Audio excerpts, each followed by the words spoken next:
This is Making Light. Julie Hurt and Kate Fogger are soul-level intuitives and animal communicators. This show is about us sharing our experiences in the hope it will help others along their path. So let's go make some light. Hi, everybody. Welcome to this week's episode of Making Light, Two Humans Being. My name is Julie. Here with me, as always, is Kate Foggo. We are both certified soul-level animal communicators and certified soul-level intuitive coaches. And we are changing the way the format of Making Light, Two Humans Being just a tiny little bit. What we're going to do, and we're starting right now, is we're going to have a theme for a month. So this month's theme is overworked as a workaround for a negative belief. And so what Kate and I are going to do is every week talk about a negative belief as it pertains to the theme. So today, I'll tell you really quickly, there's 4 negative beliefs: not feeling lovable, not good enough, not feeling good enough, not feeling worthy, and not feeling safe, secure, and protected. And so every week, we're going to dive into one of those negative beliefs as it pertains to the overarching theme. So today, we're going to talk about overworking or overwork as a workaround for not lovable. And we can both relate to that. We're going to share our experiences as far as diving into as our teacher, Danielle McKinnon says, the juicy bits of not lovable as it pertains to workaround, or as it pertains to overwork. So that's what we're doing today. And I think first we want to kind of get started. Do we want to get started with our animals? You, the lambs, and me, Lukas, or do you have something else you'd like to share about not feeling lovable as you overwork, or using overwork as a way to demonstrate that you can be lovable?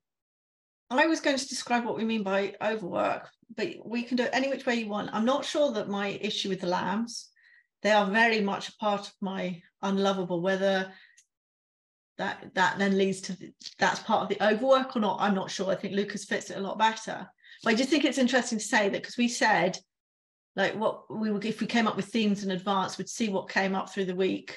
Yeah. And how they, how they would contribute towards what we say. And sure enough, I can't remember what day you messaged me and like, oh my God. And I was like, oh, here we go. Hang on a minute. Can we tie that? Does that tie in? And it takes a bit of digging sometimes, like, oh my God, there's a big theme here. So yeah, well, let's go with Lukas. Okay. Yeah. Okay. So I messaged you on Saturday, because something happened at daycare on Friday. And I'm like, Kate, can you ask him what happened? Because I get information. There's a trust thing too, right? Because I'm so emotionally tied. So I usually ask Kate to, hey, can you double check and see? And I don't tell her anything. And then some more stuff happened, or you went a little deeper on Sunday or Monday. And then we're like, let's talk about this. So yes, so there's something going on at daycare. And you want to connect in with him and get some more information? I'm just curious. Okay, so what do you want to tell him what's happened so far, or? Sure. Yeah. So Lukas goes to a daycare here in my area, because Lukas, when we adopted him, he's almost 2 years old. He was part of a sprint mushing team, sprint mushing kennel. He does not like to be left alone, and he also does not like crates. He destroyed 5 of them. So ever since we've had him, he's been with us. He's gone to daycare. Before COVID, we both had jobs, all that stuff. So I don't leave him alone. I also don't crate him. So when I have to go somewhere, I take him to this wonderful daycare that's close to my house. In Anchorage, we had another one that we love too. Anyhoozle. So what's interesting is that from time to time, from this particular daycare here in town, we will get a report that he didn't have a good day. And my husband picked him up on Friday because I was out of town, and they told him that he was extremely anxious, he wouldn't settle down, and that we need to consider drugging him. And I'm like, well, that's a 180-degree difference from the Tuesday. He was there on Tuesday, and I got glowing reports. Oh my gosh, he played all day. She named all the dogs he played with. Oh my God, he had a fabulous day, blah, blah, to you're going to have to drug your dog. And I'm like, what? That doesn't make any sense. So I tapped into him. And I got some information that Kate validated later. Do you want me to share all that too? Yeah. Which was basically, they don't understand him, which I can see. I do believe this person that owns the daycare has a really formulated way of dog. She is a certified dog trainer. I think she has a formulated way, and there's like dogs fit in a box instead of understanding the dog and the needs of the specific dog, and then being able to approach to manage stuff. They do crate him while he's there. He hates it. They do different things that I've said before, please don't do that. He doesn't like that. And I'm a dog trainer. I've done this for 15 years, and I'm like, okay. And so she wrote me an email with a bunch of information, and I did respond to her yesterday, and I got it all right back at me about how much she's done. And he's just not happy here and all this type of stuff. And I understand he's not, because he's not listened to. And Kate, when you tapped into him, you got a lot of that too. It's just to be clear, when he said that they don't understand me, it wasn't like yeah, understand me. It was more like that he's and you because I said to you, I'm just telling you what he says, but does it make sense? It was more a sort of line of his behavior. They don't necessarily understand his behaviors. He's too, not complicated, but his behaviors are too subtle for them, so they don't read them right sometimes, and they're sort of like, it feels like a lot of misunderstanding. But interestingly, you said when you had the two reports, were they from two different people? Both from her? Yeah. Okay. Both from her. But all she really did on the second report is just kind of dig in deeper. And then she actually admitted no. I mean, when you had a glowing report, and then you had they were both from her. Yeah. Mm-hmm. So that's what was also part of the confusion. How come he's doing great, and then 180? I don't understand. And that she just says sometimes they regress. I'm like, well, what were you doing? Not a training program, is it? No, it's not a training program. It's a daycare. He's supposed to go and play and be out of a crate. That's why I send him. Yeah, exactly. So the other things he'd said was that you worry, it worries them more than it worries him. So, and he was just sort of like, well, he was quite matter of fact about it, but they'd obviously done something that really frightened him, essentially, because he was quite shaken by it. But he didn't give me details. So do you want more? What more information do you want, Julie? I'm just curious if he will, share a little bit more about what happened on Friday. She has admitted that he was only reacting that way to her, with her. He wasn't reacting that way with other people.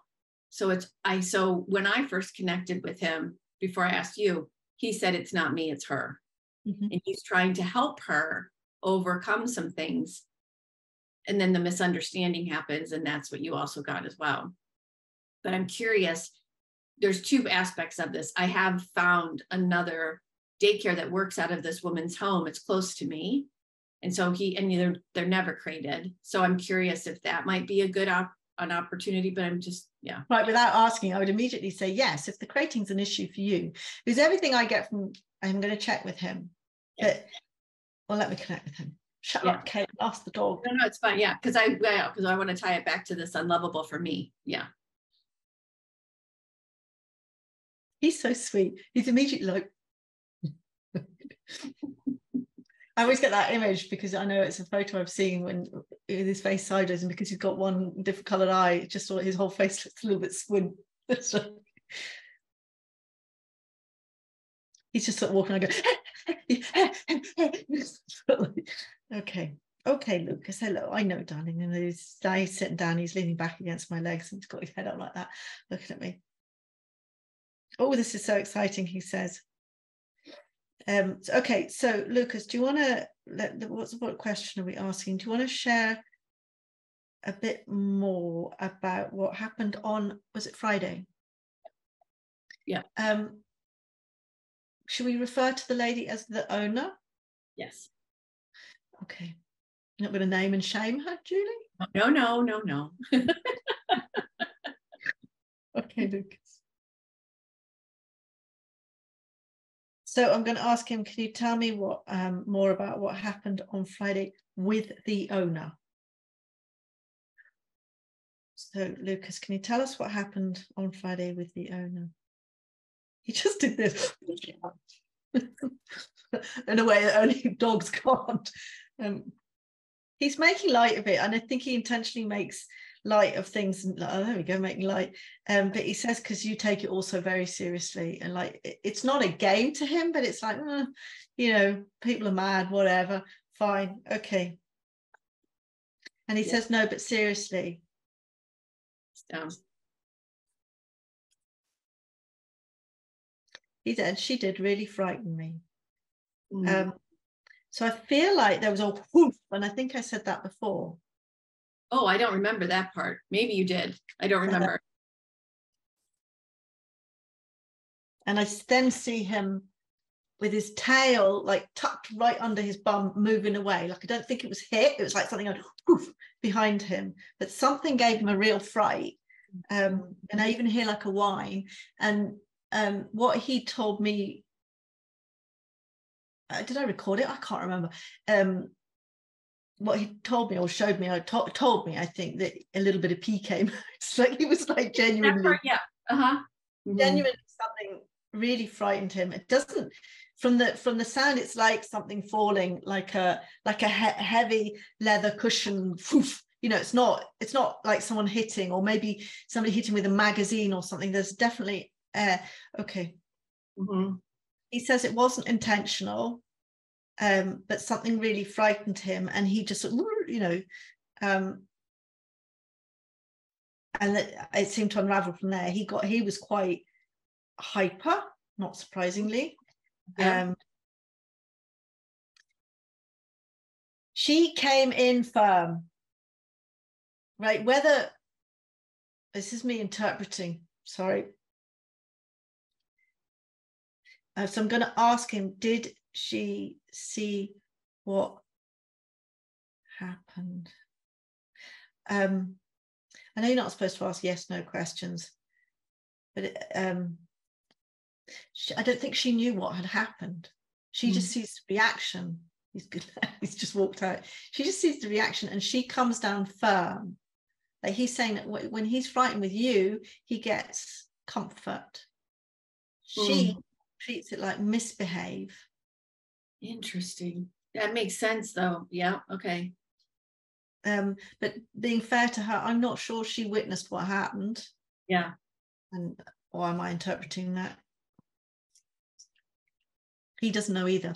But I feel like I just definitely doesn't. She definitely didn't see. This is the bit about I don't understand that, and too complex. She didn't see the whole build up to whatever had happened. So she's treating it as if it's a reaction to something that it's not. Okay. Does that make sense? Yeah, that makes a ton of sense. Yeah. And that's so he's still about what's happened, and she's trying to sort of not dog handle him into behavior. You know, he's like, what the fuck? He's saying again, it's not such a big deal, Julie. Like, and this is what he keeps reminding, like, this is all lessons for you. Like, these lessons are going to follow you wherever you go. But do you want me to ask about moving him?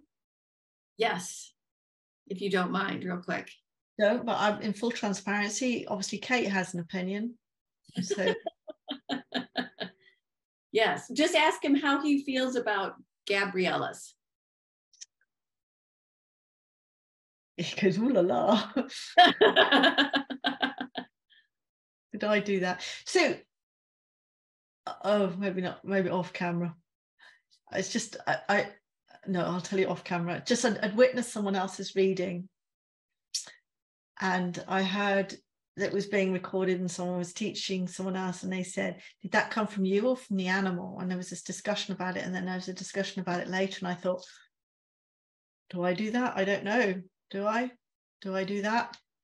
I'll tell you about it later. But whenever I ask the animal, did I do that or did you do that? And nearly 90% of the time I get, yeah, it's me. The animal. Yeah. I don't know that I've ever, it's almost like a no if it's not me. If I doubt it, it's definitely them. If I know it's not me, then it's not me, sort of thing. Okay. No, he's doing a sort of ooh la la about Gabriella.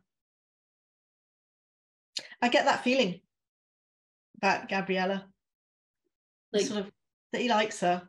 Okay. Isn't met her yet, so but he would know energetically already. I think. I trust. Okay. So how do you feel about if he hasn't met Gabriella? Do we not ask him how does he feel about moving? Yeah, you can do that. I just knew I wanted to put the energy around that place because I know he's such an awesome sentient being. He knows the energy around it. That's all. I feel like we would know the energy around it. Yes, and again, this is like, is this me or is this you? Because I feel this is all about you. Again, this is as in, if you're happy, he's happy. You've been presented with an alternative. I feel a lift in you. Yeah. Right? Yeah. So that's what he's responding to with all of that. I think this is me surmising that because it's clear, and we know, Julie, this is all about you. Yeah. Whatever makes you happy is better for him.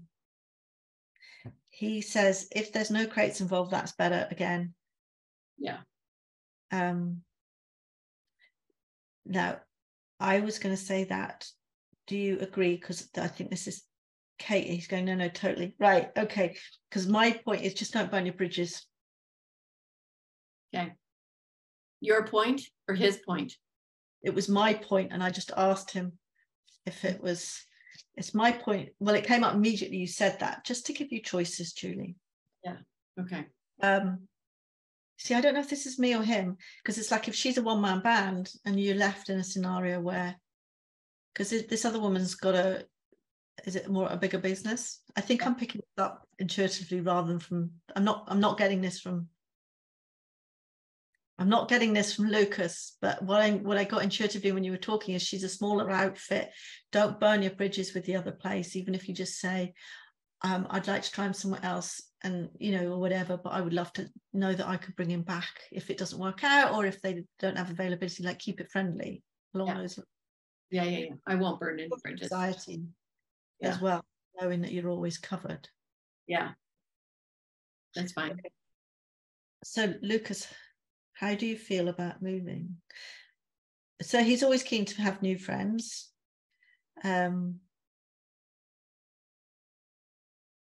He's showing me a little terrier type, spaniel type dog jumping up on his hind legs, little brown blotches. Don't know what that's. What's that about, Lukas?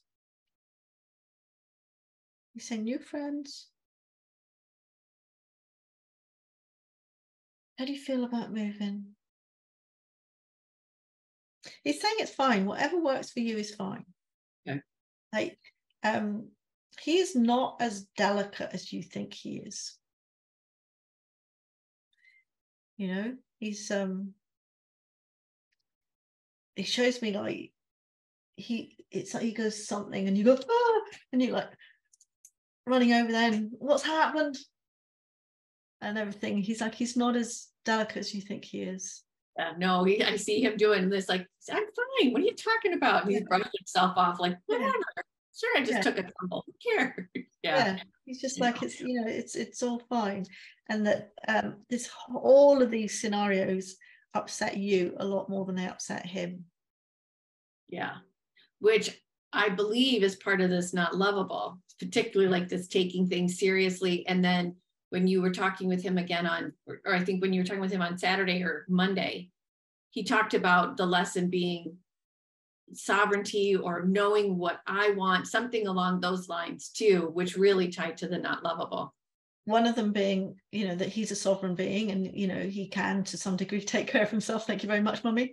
But also that you are. And that I think it was along the lines of that all the care and attention you put in place around protecting him and making sure his needs are met, you need to put that attention to yourself. Mm-hmm. Yeah. And that makes so much sense to me from this not lovable as the negative belief and working the workaround of overwork. Because I put all this, I have to have everything particularly everywhere needs to be before I will do anything for myself. And by the time I get that far, I don't have any energy. we're talking about overwork. Now, overwork covers a lot of different things, but here's an example of overwork, Julie. Some people would roll up at the dog kennel place, fucking let the dog out, whatever, bye, see you at 5, end of, right? Yeah. You meet them, you have rules for them, you check up on them, you beat yourself up if something happens that you don't understand. You then have to go into, and then you get in touch with me to make sure that that's okay. You just, no doubt you have 4 or 5 discussions with Doug. Who's Doug? Brad? Sorry, Brad, didn't mean to let that slip. 4 or 5 discussions with Brad about, you know, what you're going to do about it. You then went and looked for another. You're making, I'm not saying you're making work, because I totally understand where you're coming from. But you're like me, your life is so friggin' complicated, Julie. You could just slam the dog in a crate, shut the door and fucking leave and see what happened, right? That's what some people do. I mean, God forbid, but people do. Yeah. And he would probably go, all right then. Right? Because like Sally stamping on my face at 4 o'clock in the morning, and not, she doesn't do it malicious. Well, I don't know if it's malicious. She literally just walks over you, right? And purrs like a generator until it wakes me up. And there's so much static electricity, I can't stay in bed and have to get up and feed her. She did that to Stella, and Stella, my sister Kat sat for us. And Stella did say, I do get it, because I was like, is it just me? Because Gary seems to be able to sleep through it. But like, I don't know if it's because I'm sensitive to the energy, but it's honestly like being next to a hairbrush that's pulling all your hair, you know, it's like, woo! She says, and I said, did she do that to you? And she said, yeah. And she said, I get it, you know, because she's quite sensitive.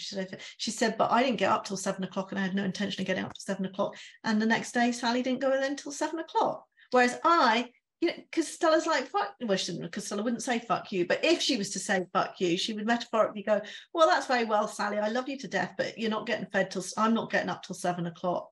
So yeah. Sally would just come and lie down and wait till 7 o'clock and then start, you know, that happens instantly. It's like we are creating these reactions in our pets because they know they're pushing our buttons on a soul level, but also on a physical level.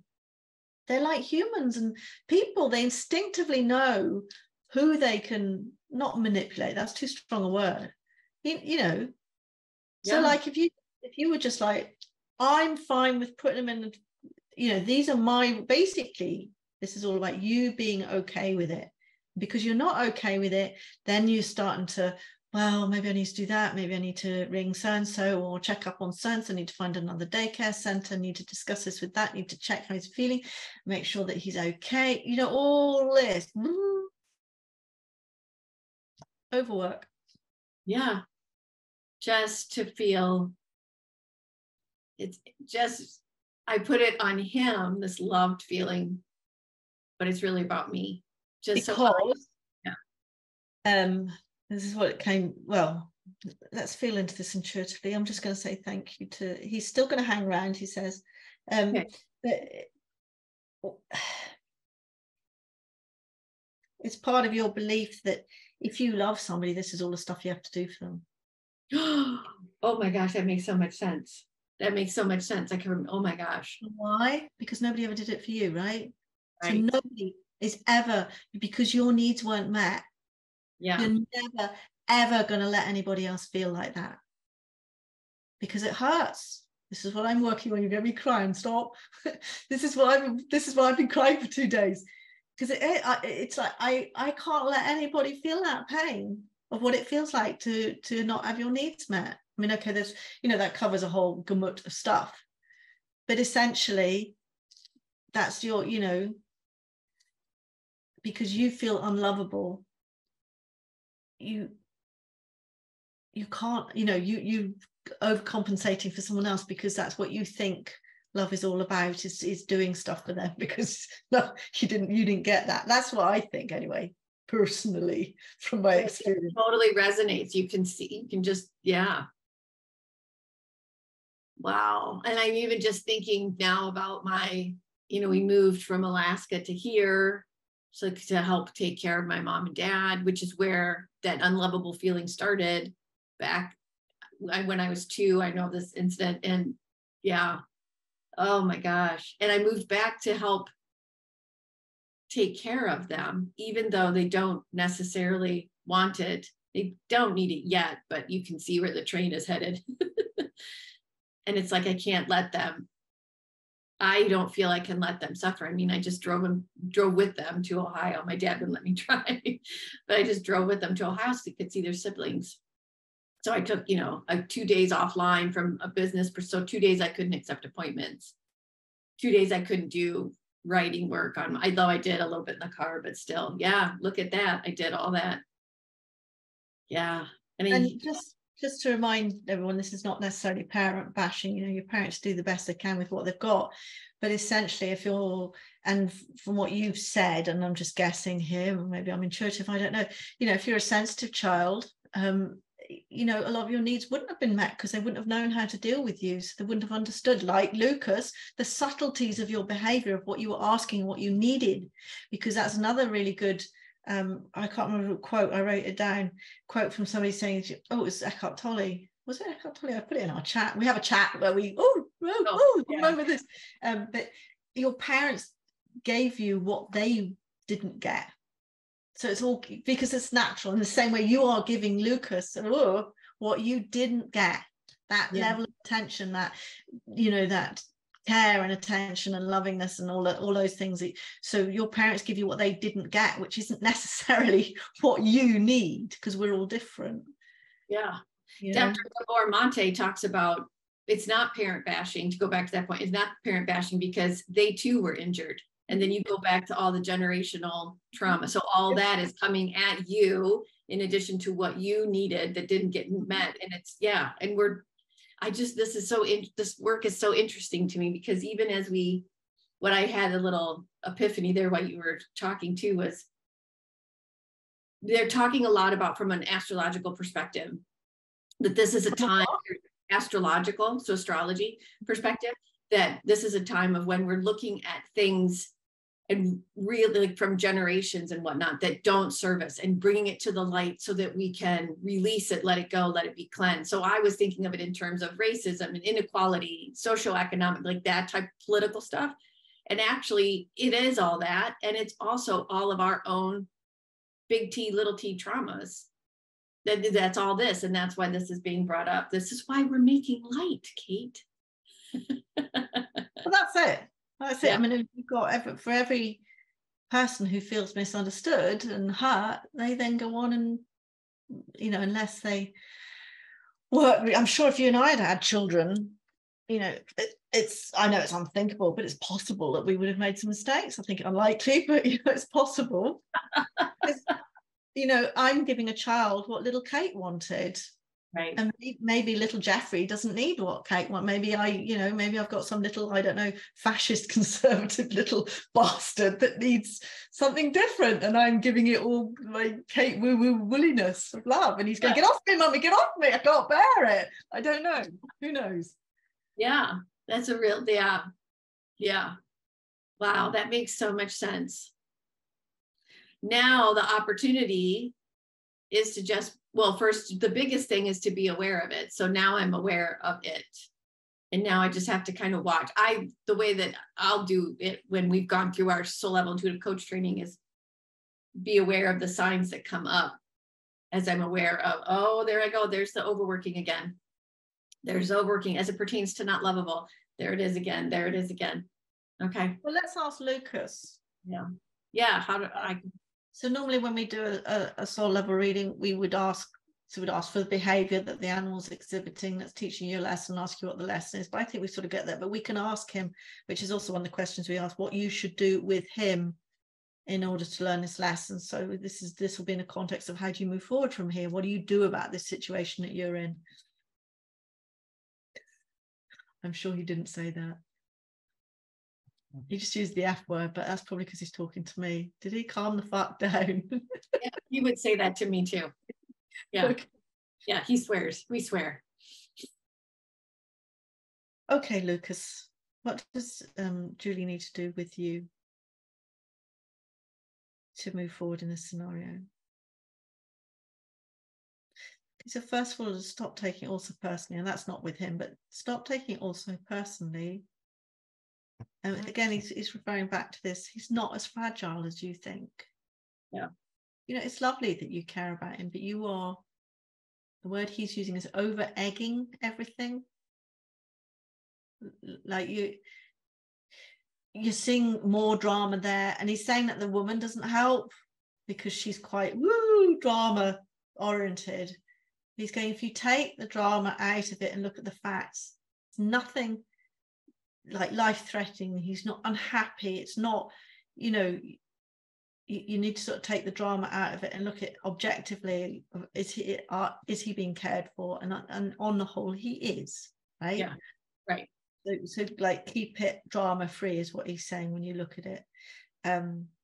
He's also saying that you have to do what you think is right. And I appreciate he's not answering the question I asked. It's probably he's just come back in. He's like, whew. Yep.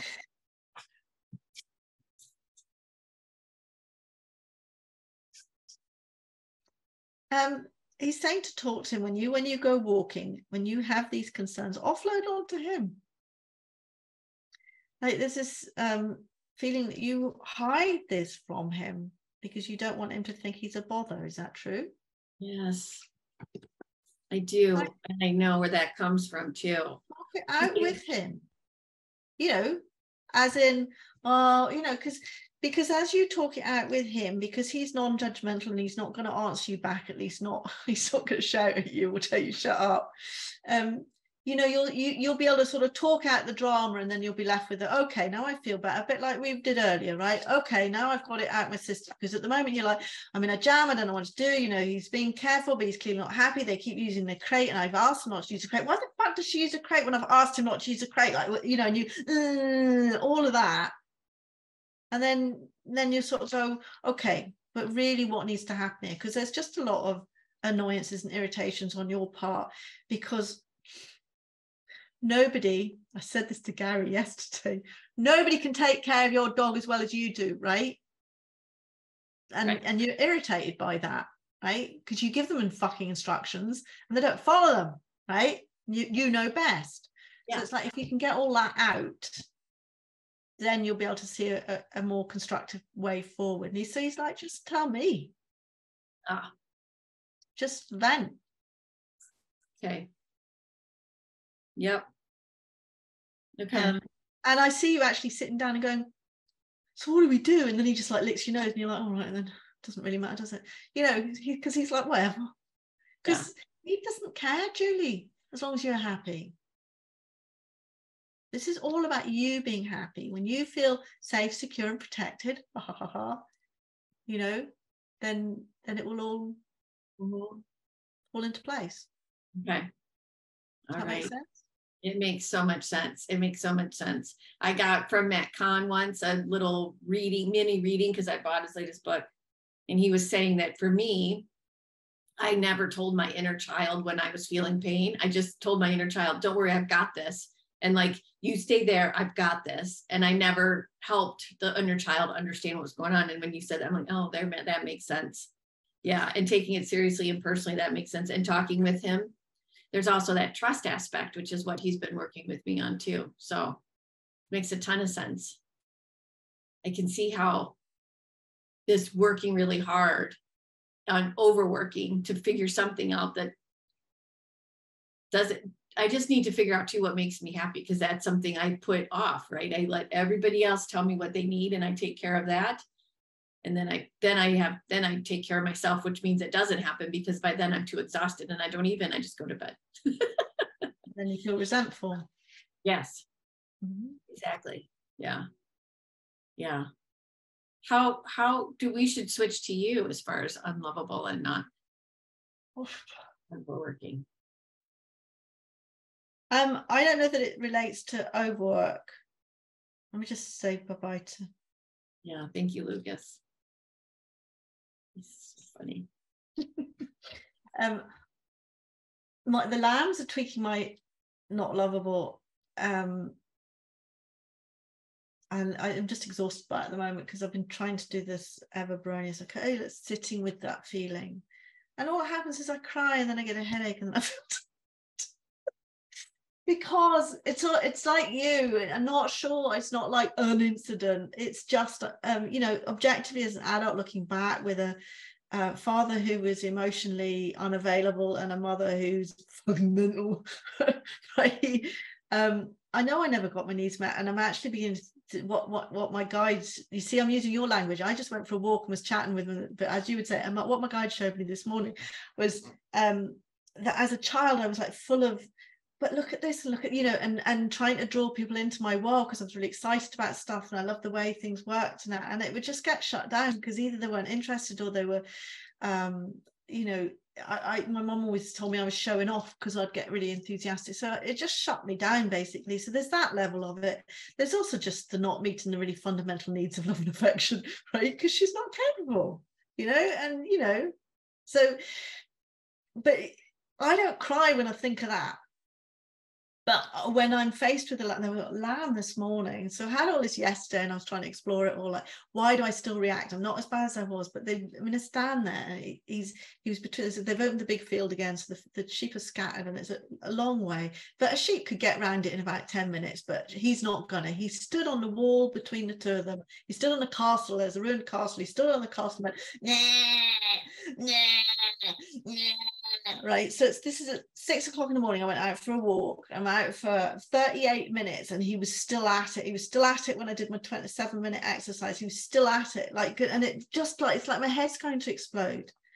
Like, what is, like, you know, and it's, I'm like, I did occasionally hear a little rumble right down the bottom of the field, which is probably mum going, for fuck's sake. They don't need their mothers now, you know, obviously, but they still have a bond. And actually then I saw him with probably brother and sister, and she was starting to call as well, and I was like, oh my god, like, what, was the mother falling off a cliff? Like, what's happened here? They didn't go looking for her. Yeah, but it's pushing all my buttons, Julie, and it's about, and I try and explore it, and I go, I know he's safe, I know his mother's there, unless something's happened to her in the night. She is there. It's still early in the morning, she's probably still sleeping. You know, he's not in danger, he's not, what's going on, but it's about not being heard. And now, so as soon as I explore it, I just start crying. I want to cry now talking about it, you know. It's like, it's just stupid. It's like, I don't, and this is, as long as this reaction keeps happening, I know there is just more hurt that needs to be addressed. That's all. Be released too. I mean, that's, to me, the be released, because that's the crying is releasing that. And not judging it, right? And just loving it, right? Because you said this is stupid. Yeah. Yes, and at that point I can love the little Kate, but it's the lamb that brings the tears. Little Kate, you know, it's like, when I feel really bad about the lambs, I say, if that was a little boy standing there crying, like, I would be distressed because I don't like any noise of anyone being distressed, but it wouldn't make me cry. But because it's a lamb, it makes me cry. I mean, it's just, so so I'm not sure that ties directly to overwork, but overwork is probably one of my biggest workarounds, and something I've learned recently from this work with Eva is overwork is actually my stress response. Which means when I don't, I mean, whether it's unlovable or, for me, not good enough or not worthy, my answer is to become worthy, to become good enough, to work harder to fix it all. The unlovable bit for me is that even saying it, it's the only I'm not worthy of love in and of myself. Is that the right phrase? Like, it's all about what value I bring to the table, how hard I'm working, how efficient I am, how all those things, you know, how much money I bring to the table. And if you take away all those things, who am I and why would you love me? And that's the horrible. And, you know, the thing is, like, even after all this work, there's still a bit of me that goes, yeah, exactly why. You know, it's like I can't conceive of what love is. What is love? But then, like, because I think I said to my friends, and I did get not a smack across the face, but a sharp reprimand, because I said, I don't feel like I've ever been loved by anyone for just who I am. And they both looked at me and said, well, what do you think we do? And I thought, fair enough, because it is with friends, but like with your parents and partners to some extent, you know, I think marriage is a contract. There's an understanding of who's going to do what and how it's going to work and who brings money in and how you share the chores and who does the insurance and all of that stuff. So there is a contract there. Would Gary love me if I just fucking lay on a couch all day and did nothing? Oh, that's right, he does. No, but you know what I mean? Like, how long would you love Brad if he literally lay on the watch telly and ate chips and left the house in a shithole and refused to do anything at all? You know, this is not unconditional love in a marriage. I'm sorry, I don't care what anyone says. Well, humans right now, as we know from the animals, that's how the animals are helping us.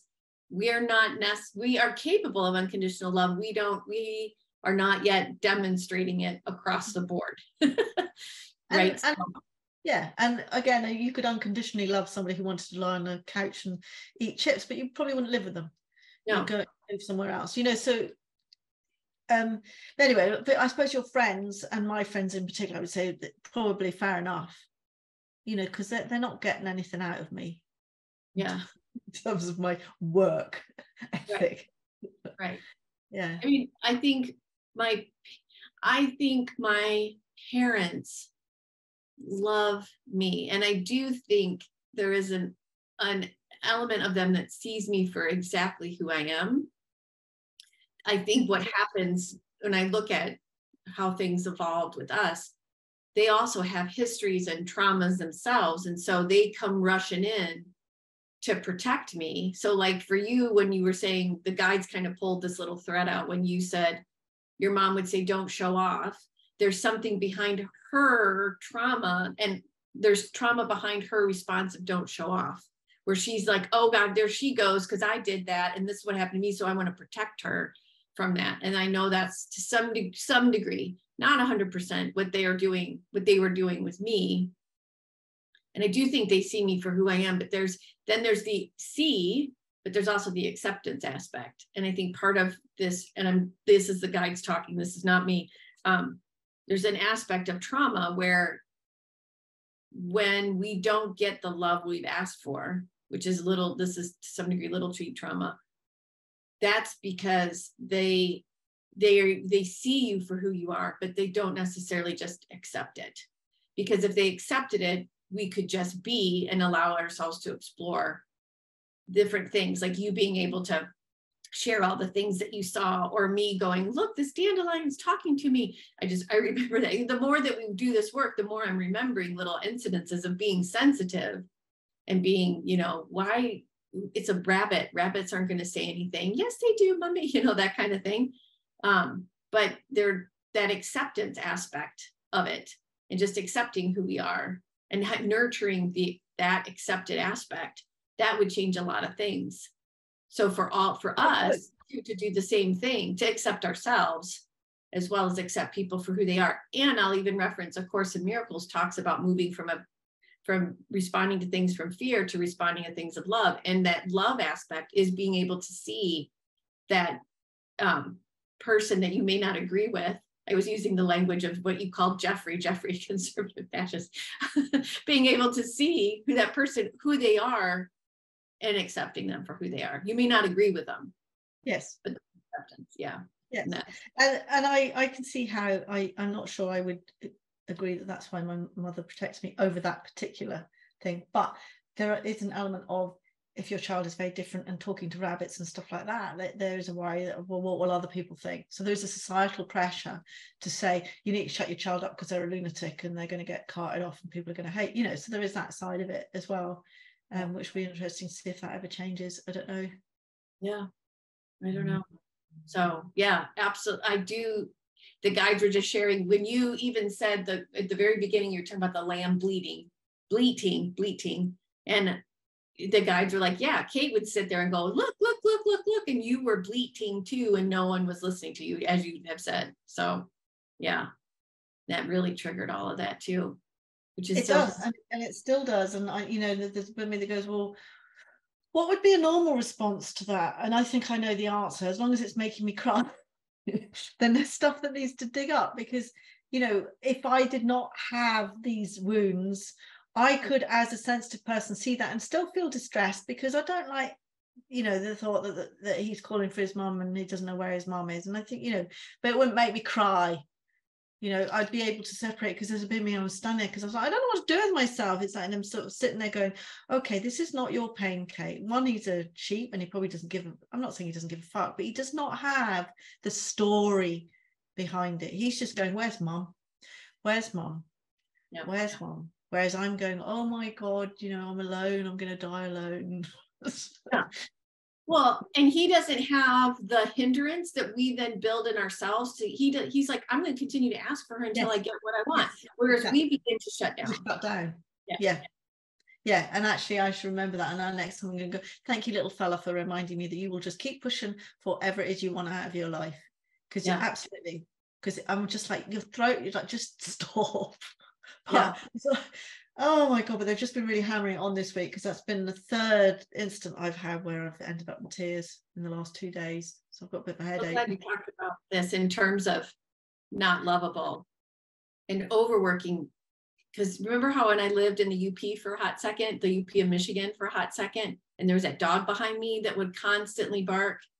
Oh my God. And then there's a dog across the street now that they leave the dog out all day.